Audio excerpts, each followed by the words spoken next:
Welcome friends to Adam's Farmhouse Kitchen, and today on our show we're going to be making my granny's baked oyster dressing from scratch. One that you must have during the holidays, and one that was always a must-have here in this farmhouse. So stay tuned. For over 145 years, the heart of my family's farmhouse has been the kitchen. It's where stories, food, and traditions have been passed down through generations. Join me as we create new memories, one dish at a time. Welcome to Adam's Farmhouse Kitchen. All right, well, first we're going to start off by warming up our oysters. And for this dressing recipe, we have 1 quart of standard oysters, and these are beautiful. Look at those. And we're going to leave the liquor on them as well, the oyster liquor. And so this is going to go into a pot. So 1 quart of oysters with the liquor on them. And what we're going to do is we're going to warm these up. We're not going to bring them to a boil, but we're going to get them started. And then these are going to be set aside while we work on getting the onions and the celery sauteed. And then we'll put the dressing together and get it in the pan, and then we'll bake it in the oven. So right now we're just going to warm these oysters up. And like I said, you don't want to bring them to a boil. You just want to bring it up to where they're starting to cook a little bit, and then we will set those aside because those are going to be added back into the dressing, and then it will be baked again in the oven. So let's go ahead and do this, and this will only take probably a couple minutes or so. That's really all we need to do. So I'm going to grab a spoon here and just give these a quick little stir around. And like I said, these are really delicious, and the oyster liqueur in the dressing itself really adds the flavor to it. Now, depending on the bread and the humidity, you may add some chicken broth, and we may have to do that here after a while. We'll see once we get the dressing put together in the big pan. So, as you can see here, these oysters are just starting to cook just a little bit, and we're just going to give those another minute or so here. And then we're going to set those aside, and those will be ready to add to the dressing base as soon as we get it put all together.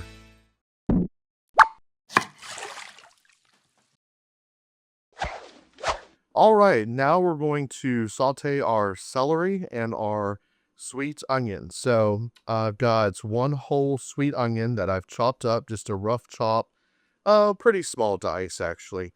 And then we have our celery. As you can see there, how we've got it diced up as well. And in this skillet, I've got 1 cup of salted butter. And we're going to just get this butter good and dissolved, melted in the pan. And we can go ahead and we're going to add in our onions and our celery. And we're going to saute these until they are translucent. All right, so we're just going to give that a quick stir around. We want to make sure that they all get coated well with the butter. And these won't take long at all, maybe 3 or 4 minutes. And we're going to saute them here, cook them on high. They may take a little bit longer. You just have to watch them. You're just pre-cooking them a little bit before they go into the dressing base with the bread. So we're going to let this cook here for just a minute, and then we'll be back and check on it. And then we're going to set it aside while we get our bread base seasoned up for our oyster dressing.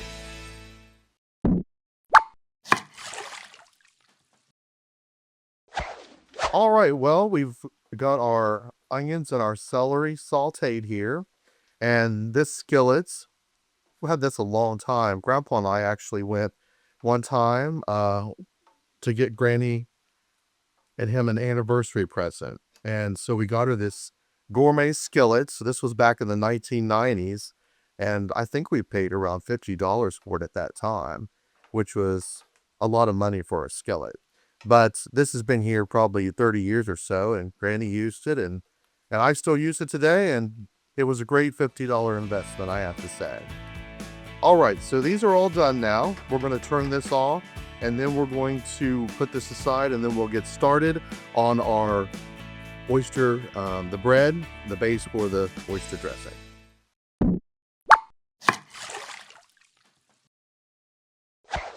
All right, well, we're ready now to put all of our dressing together, since we have our onions and celery sauteed and our oysters preheated. And so I've taken 2 loaves of just any old type of white bread will work, and I've broken it into little pieces. You can see this is the size that we're looking for, the small little bite-sized pieces. So this is really a recipe that's seasoned to taste. So you can put as little or much of the herbs in there and salt and pepper, and we'll taste it before we put it in the pan because everything is pre-cooked. So we're going to start off by adding in our sauteed onions and celery. We're just going to add that right to the top, right on over top of the dressing, just like that. We want to make sure and get all of our butter and onions and celery in there,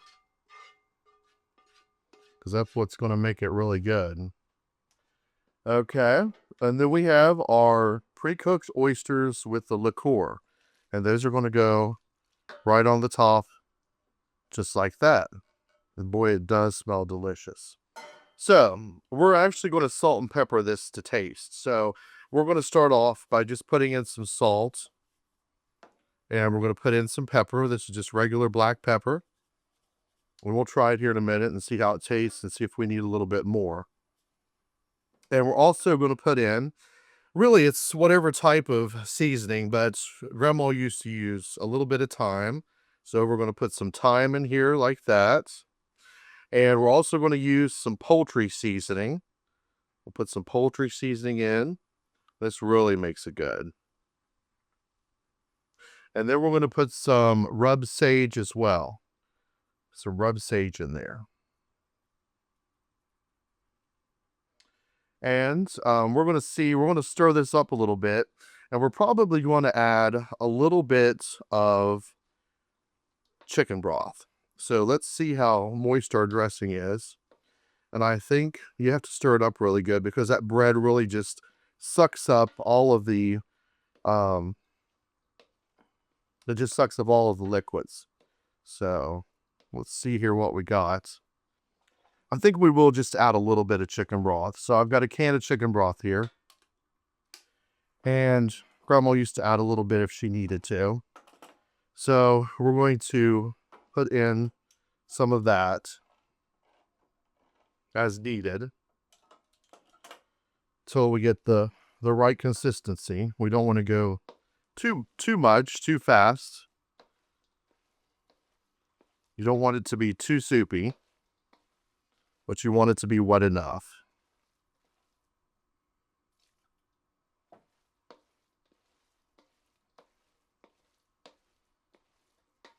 But it does smell really good.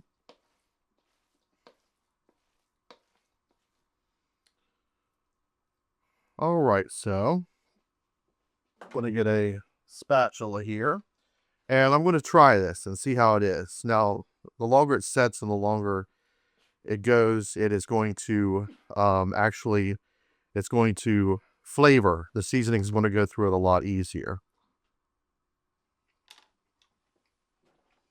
So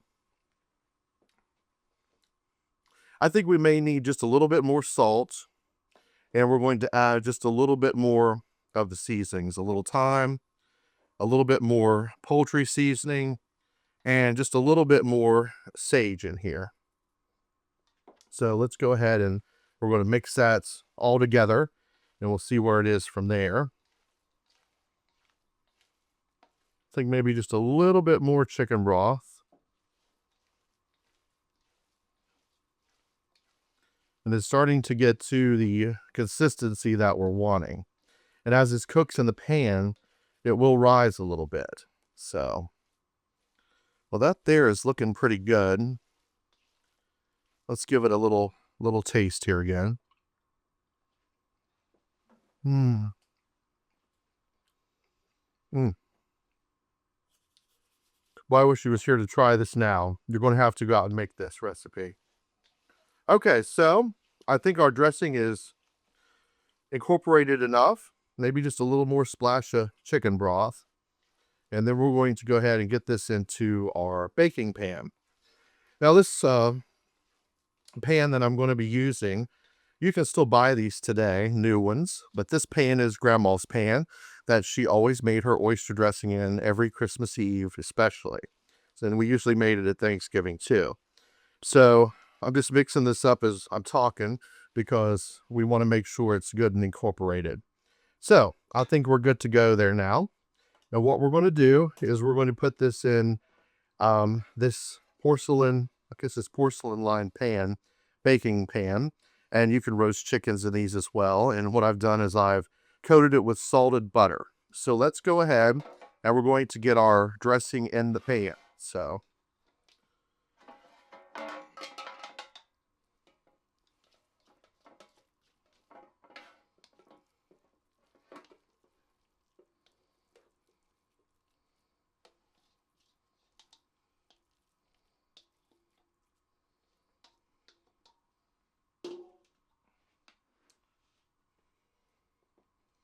all right, and we're just going to kind of press that down into the pan like this.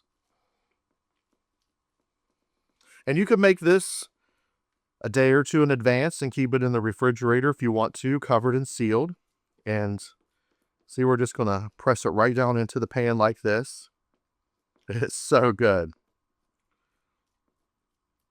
And then what we're going to do is we're going to put the lid on it over here. We're going to put this in a preheated 350-degree oven, and we're going to leave it covered 45 minutes. The last 15 minutes of cooking, we're going to take the lid off and let it lightly brown. So stay tuned, and you'll see the completed dressing.